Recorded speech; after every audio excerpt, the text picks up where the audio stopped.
Hello, and welcome back.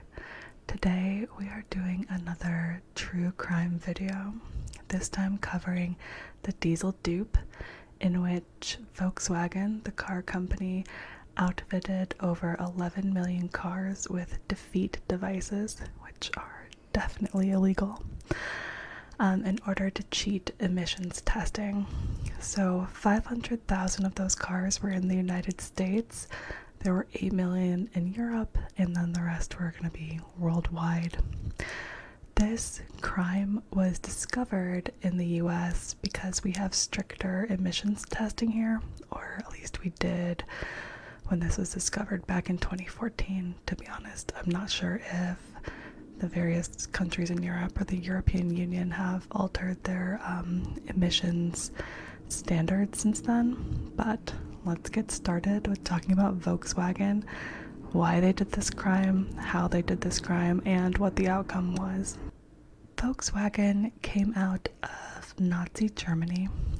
Pretty much every article about them mentions this because they were a direct result. Even the name Volkswagen is like Volks for folks, wagon for wagon or car. It was the car of the people, and the people were Nazi Germans. It was established by the Porsche family, and so Porsche is sort of under the umbrella of the Volkswagen group. They also include Audi, Bentley, Bugatti, Lamborghini, and then two companies I'm less familiar with, but one is SEAT, which I believe is a Spanish car company that they acquired, and a company that I think is pronounced Skoda, which was a Czech car company that is now under the VW umbrella. So they have a lot of cars, and in this scandal it wasn't just the VW cars that were outfitted with the defeat device. There were also, I believe, Audis and possibly one Porsche model that were also affected. So after World War II, VW has had a presence in the United States.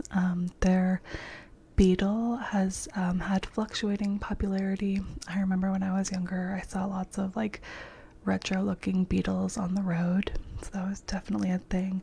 They also had that iconic, not a wagon, not a bus, it was a van that was sort of like a hippie van. So back in the hippie days, they definitely had a presence in the United States, but according to my reading, they're not like one of the biggest car manufacturers here, or one of the most popular ones. And so in the early 2000s, they wanted to make a big push into the United States. We're a big market. They wanted it. They had seen the success of the Prius in America, which is a Toyota car. It is a hybrid electric and petrol car. And so Volkswagen thought, okay, there's a market for people who are environmentally cautious and who want to drive cars that either are like clean or signify to others that they are environmentally friendly in this way. Because a big part of it, the way they talked about it, was less about actually having a clean car and more about like the identity of the person who wants to show that they care about the environment. Either way, they didn't go with hybrid cars like that.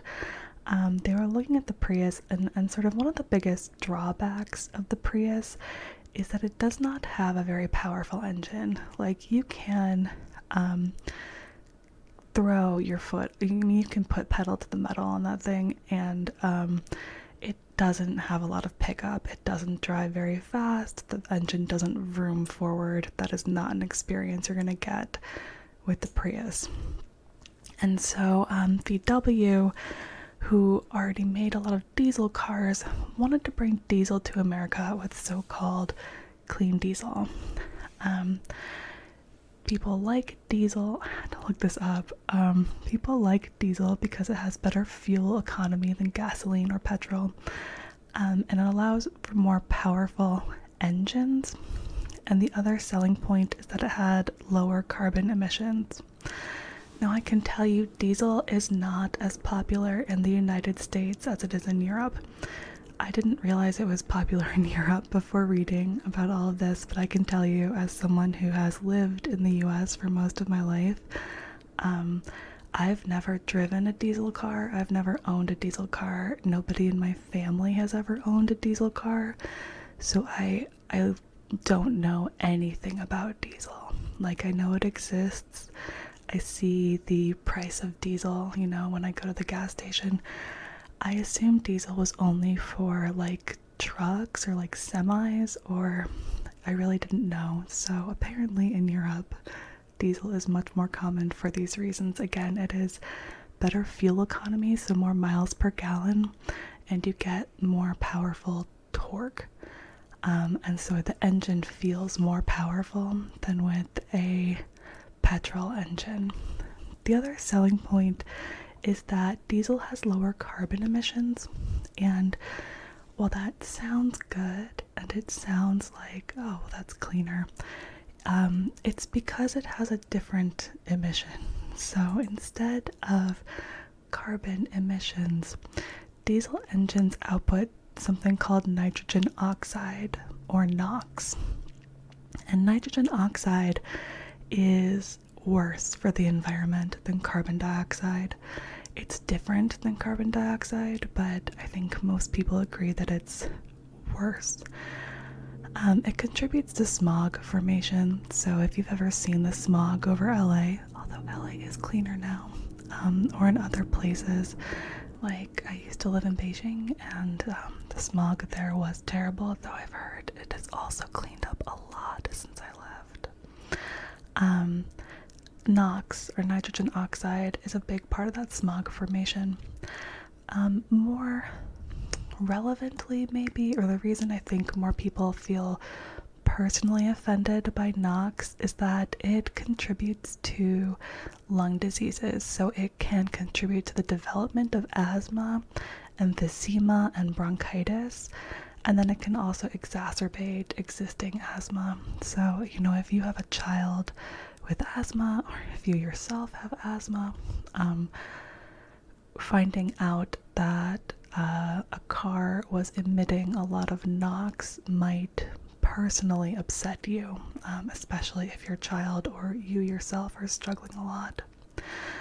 And so when it comes to emissions testing, diesel cars have to pass a NOx test. They can only emit so much NOx because we don't want smog. We want LA to stay clean, and we don't want asthma and lung diseases and emphysema. So here's the problem then. When it comes to manufacturing a diesel engine, car companies and consumers want low emissions, fuel efficiency, and drivability. And then affordability. How much does the car cost? So it's that old adage, you can have it cheap and quick, or you can have it good and cheap, or you can have it good and quick but expensive, right? And Volkswagen wanted all three. They wanted cheap cars that they could sell to the general public. They weren't trying to have, high fancy cars. They wanted these to be, Volkswagen for the people. They wanted that powerful engine, and they wanted to pass emissions testing, and they simply could not do all three. And so a company that was ethical would have then either gone back to the drawing board, worked on their technology, engineered new solutions, or scrapped the project, or focused on electric cars. There were options, is what I'm saying. VW did not go any of these routes. Instead of admitting they could not make an affordable car, they created a defeat device to pretend that it was clean diesel, or that their diesel cars were passing emissions standards. defeat devices are not new. They have existed in the past. Other people have used them. In the past, they were actual like devices, like things you can put in your car, I guess, to make it pass an emissions test or whatever test. In this case, they created a special software and algorithms that detected when the car was in testing conditions versus when it was on the road. So when it was in testing conditions, it emitted a lot less NOx. And then once it was on the road and you were actually driving it, it switched to emit up to 40 times over the legal limit. So like a lot of NOx. It was pretty sophisticated according to people who understand things like this, because to me it sounded kind of simple. Like, okay, testing conditions for emissions testing, especially for the ones done by the EPA, they're done in a lab setting. They're not done on the road. They have the car like propped up, nobody's driving it, and so the steering column isn't moving, and that's one way it detected that it was being tested. They're also done at like a specific temperature, I guess, so that could be a way to detect like this is not the real road. But basically, in testing conditions, the car used a nitrogen oxide trap, which reduces emissions, but this also requires more fuel to use the trap, which made the car less fuel efficient, and I think also made the engine like not as nice to drive, not as fun to drive. So when the car detected that it was on the road, it turned off that trap and just emitted. And again, these cars were emitting up to 40 times over the legal level of NOx. So they were little pollution machines, and people believed that they were clean diesel. They bought them because they wanted clean diesel. So that was the crime. Volkswagen wanted money, they wanted their share of the US market, and they were not willing to actually invent a good car to do it. They cheated. So how was it discovered, and who discovered it? Well, it was basically discovered by accident by academic researchers in the United States. And the man who is credited with uncovering the diesel dupe is appropriately named John German. He is an American researcher, but his last name is German. And at this time, he was working for a small nonprofit called the International Council on Clean Transportation, which is abbreviated to ICCT. So he was interested in clean transportation, and so clean diesel would be right up his alley. There were discrepancies in Europe with the VW cars, and because Europe likes diesel more than the United States does, they have some air quality issues that they want to address. And so German wanted to research the VW cars to show that clean diesel could be done, because VW had figured it out for the American market. And so by studying these cars, he could suggest improvements for Europe for the manufacturing of all of their cars, not just VW, but, you know, whatever other cars are preferred there. And so this was all very small. A very small grant was given, $50,000 to a West Virginia University research group called the Center for Alternative Fuels, Engines, and Emissions. And again, as someone who has been an academic scientist, like a $50,000 grant is very small. This was not a big deal.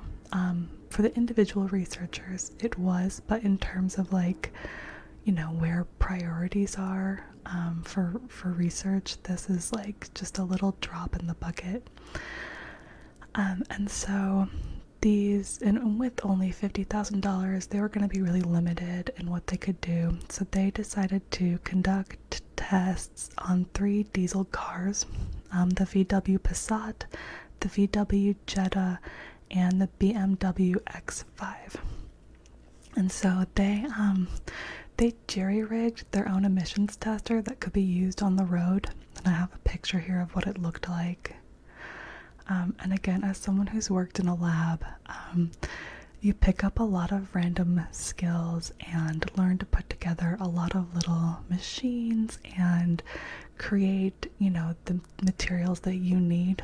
A lot of times, because what you need isn't made by a big manufacturer. Your needs are so specific that the only option is to make it yourself. So I liked seeing their emissions tester that they created. They put these in the back of the cars and they tested them on the roads. And they drove a lot, in part because they were very surprised by their results. And in part, just to be good scientists, but they basically drove like the length of the West Coast. I think they were going from like San Francisco to Seattle. They put in over 1,500 miles on the cars, or in kilometers, that is 2,400 kilometers. So they did a lot of driving, and they got pulled over by the police a lot too. The BMW actually passed. Well, they weren't testing them for discrepancies, but once they started this testing and saw the discrepancies, then they were. And the BMW pretty much performed as expected. There were, I think, a couple road conditions where its emissions were like a little bit higher, but in general they were like, the BMW is fine. But the Jetta and the Passat were emitting way more than they were supposed to and way above the legal limits. And so this was all going on about 2014, and these were academics. So what they did was they wrote up their papers. They made a poster presentation. They went to a conference and gave a talk.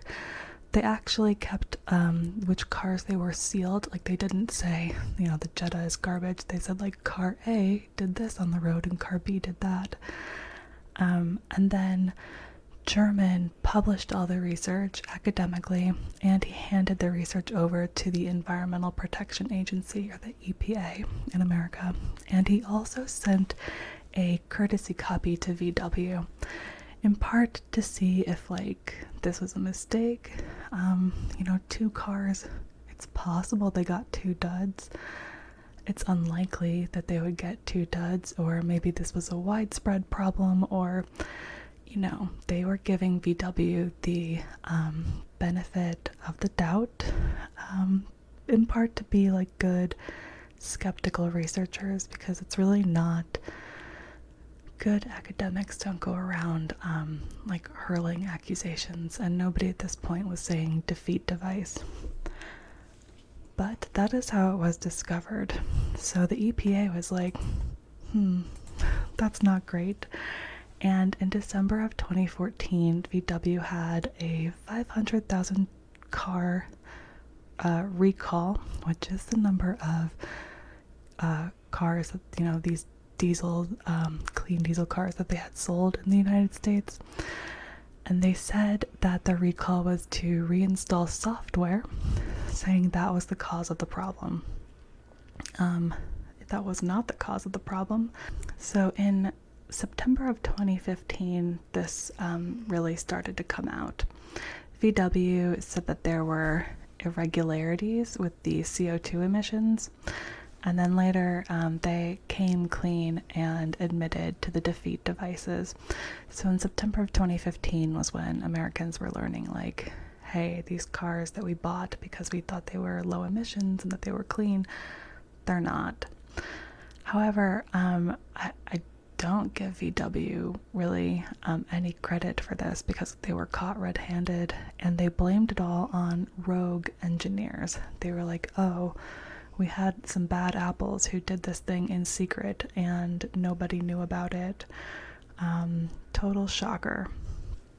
And the thing is, even if that were true, let's say, for example, it was some rogue engineers who decided, rather than admit to their bosses that the thing they wanted was technically impossible at this time and they needed more R&D, they thought, well, I can't do that. Guess I better create a sophisticated algorithm to fool emissions testing and poison Americans. That's still a company culture of duplicity, lying, greed, and fear. And it's also, it also just wasn't true. So it's come out since then that the executives, and specifically the CEO at the time, a man named Winterkorn, he knew as early as 2007 about the defeat devices. So this went all the way to the top. They didn't care. Volkswagen was just greedy. Winterkorn resigned in 2015, just days after the news broke, but at that time he was still denying any knowledge of the scheme. So America, the United States, was ticked. This was during the Obama administration when we had an EPA that cared about the environment. And so the Deputy Attorney General, Sally Yates, I gave a speech in which she was very angry about this whole thing. She said, "By duping the regulators, Volkswagen turned nearly 500,000 American drivers into unwitting accomplices in an unprecedented assault on our atmosphere." And that's strong language. Unprecedented assault on our atmosphere. And I think, too, again, it's not just that the cars pollute. All cars pollute. Everyone knows this. It's that people were specifically looking for options that were cleaner, that were better for the environment, and VW took advantage of this and lied and sold cars that were much, much worse. So there was a lot of legal action, a lot of consequences. So, and it's kind of tricky to keep track of it all because the United States, different states can sue, but a lot of them joined together in one big lawsuit here. And then the EPA sort of had their own suit versus like the Department of Justice, but they worked together. So trying to figure out exactly which fines and levies came from where was a little strange, but here's what I got for the United States now. There were $4 billion levied from VW in criminal and civil fines, and then $15 billion came from a suit that was by the Department of Justice filed on behalf of the EPA. And this money, this $15 billion, was specifically to buy back the cars, terminate leases, or modify the cars. So there was a buyback. If you bought one of these cars from 2006 to 2015, VW had to buy your car back. And consumers receive between $12,000 and $44,000 depending on the car's model, year, mileage, and trim. And there was also a loan forgiveness because a lot of people, of course, took out car loans to pay for the car. And this is kind of tricky because if you buy like a $30,000 car that says it's low emissions, and it turns out the car is high emissions, it was never worth that $30,000 to begin with. And so that's part of the lie. It's not just that people were polluting, it's that you sold them a product that wasn't real, it was fake. And now if they want to sell it again, as most people do with their cars, they won't get the value for it, which is why it was really important to do this buyback. Another option was for VW to pay for EPA-approved modification to the vehicle emissions system. I don't know how many people went this way, but basically, VW would have to do the thing they refused to do in the first place, which was make a more expensive emissions system to trap the nitric oxide and prevent it from entering the atmosphere. Some people lease cars, which, by the way, you should never do, but some people do it. VW had to terminate those leases and pay people back. And then some of the money that came from this went to the EPA for emissions reduction program and zero emissions technology investments. And you can see all of this on EPA's website, sort of where the money went. Now, the US was not the only country that was affected by this. VW created the defeat devices specifically for the US market, but they sold these cars across the world, including mainly in Europe. And so as of June 2020, VW has paid over $30 billion in settlements and other costs. So again, so I think about $20 billion of those dollars went to the US, but the rest of it went elsewhere. However, in addition to being consumer fraud, it is also securities fraud, because VW, while mainly privately owned, is also a publicly traded company. They lied to their investors. They told people they were selling, a clean diesel car, and they weren't. They were duping people. And so when this happened, the stock price of VW tanked. And the CEO, again, knew about it. He knew about the lie, and he knew that he was lying to his shareholders. And so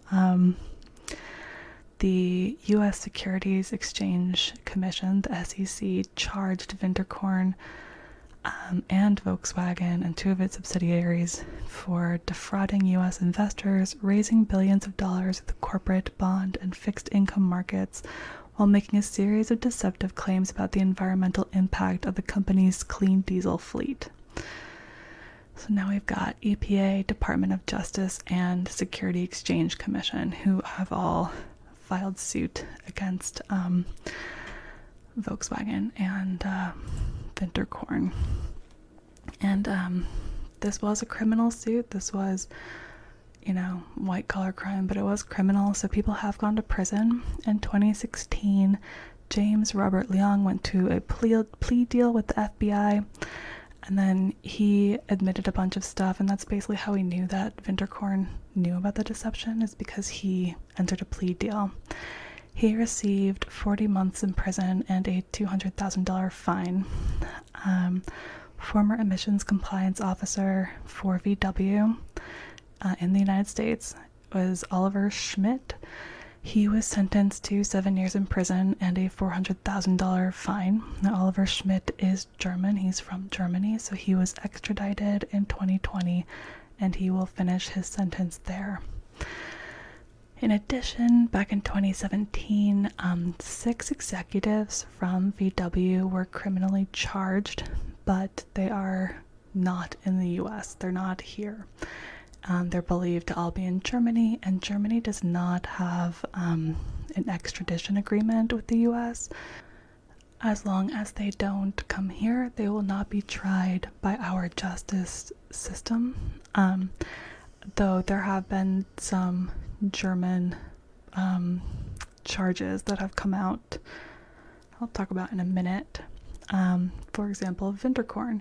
He was charged in 2019 both by American and German officials for separate cases for defrauding investors, like I just mentioned. So what are the consequences of this entire thing, other than VW having to pay over $30 billion for defrauding people and people going to prison? In the US, this resulted in awareness of the effects of diesel on the environment. Definitely for me, like I said, I knew almost nothing about diesel before researching this case, and now I know a lot more. But more diesel cars were tested, and other cars from other brands were also found to violate emission standards when driven on the road versus in testing conditions, and this includes Volvo and Jeep. So this defeat device situation might actually be much broader and much more common than just VW, but they are the ones who got caught. In Europe, similarly, cars were subjected to a battery of tests, and the outcome was bleak. I was looking over all these different countries' tests, and they were like, oh yeah, we tested 50 cars, and 45 of them violated our emission standards on the road. With each one that I saw, more cars than not were non-compliant. So I don't know if this has been fixed in Europe, but it does seem to be, a very likely big part of the air quality issues that various places are having.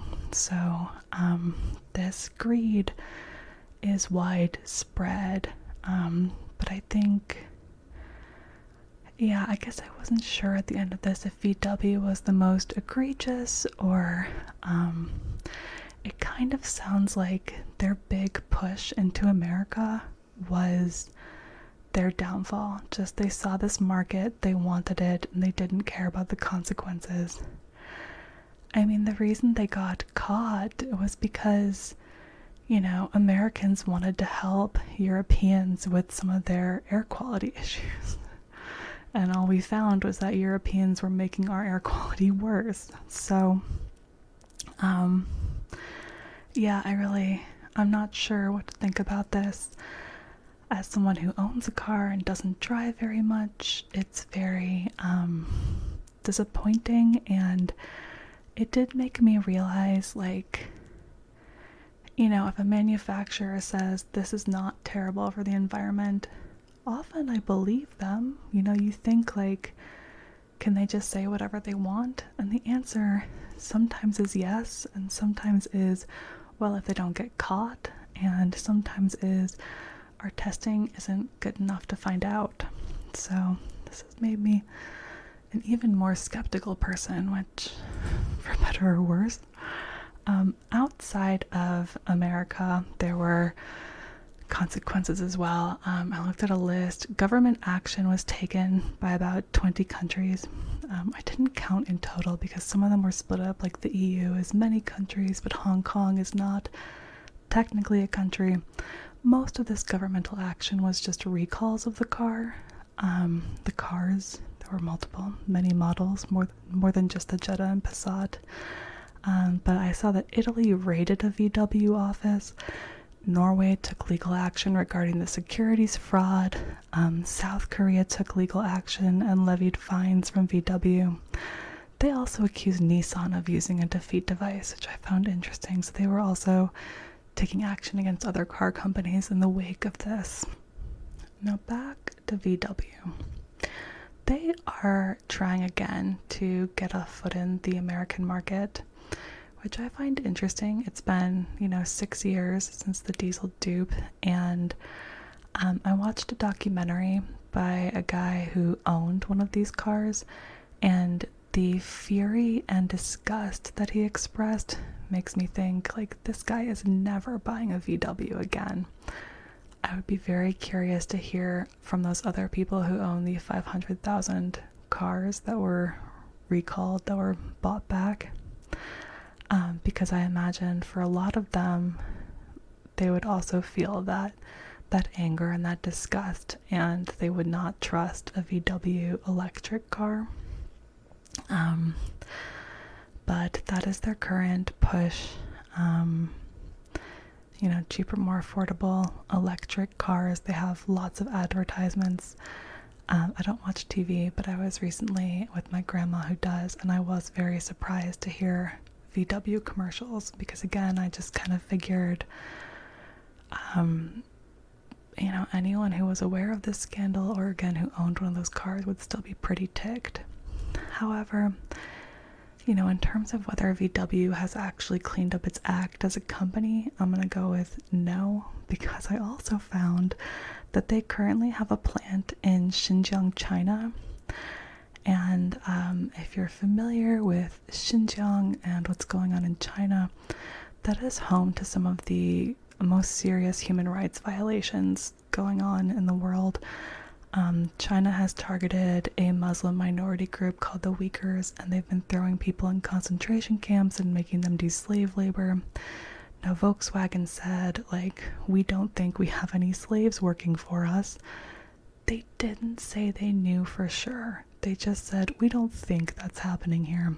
But the issue, again, is by putting a plant in Xinjiang, Volkswagen is sort of tacitly accepting China's governmental policy regarding all of this. Once these human rights violations became so apparent to the global community, most companies pulled out of whatever deals they had going on in that region. Although I will say Disney didn't. But VW to this day is still operating in Xinjiang, which, to me just shows that they really in terms of like ethics, have not cleaned up their act. So it's possible their electric cars really are electric and aren't little pollution machines. But I will say personally, I am super unimpressed with VW as a company. And yeah, I'm with Sally Yates on this one. Pretty angry at what they did. Because again, it was just greed, you know? And you can't measure the effect on the environment. You can't, it's not easy to measure, like, okay, between 2006 and 2015, like how many more kids became asthmatic than we expected? You know, those things are really hard to tell. Like, who had a serious asthma attack that they otherwise wouldn't have had? Who got emphysema? So it's all just very disappointing. So that is the Volkswagen Diesel Dupe, and thank you for listening to another true crime ASMR video. I hope you have a great night. Good night. Thank you to my very generous supporters. It means a lot to me. Thank you to the Groucho, to Chris,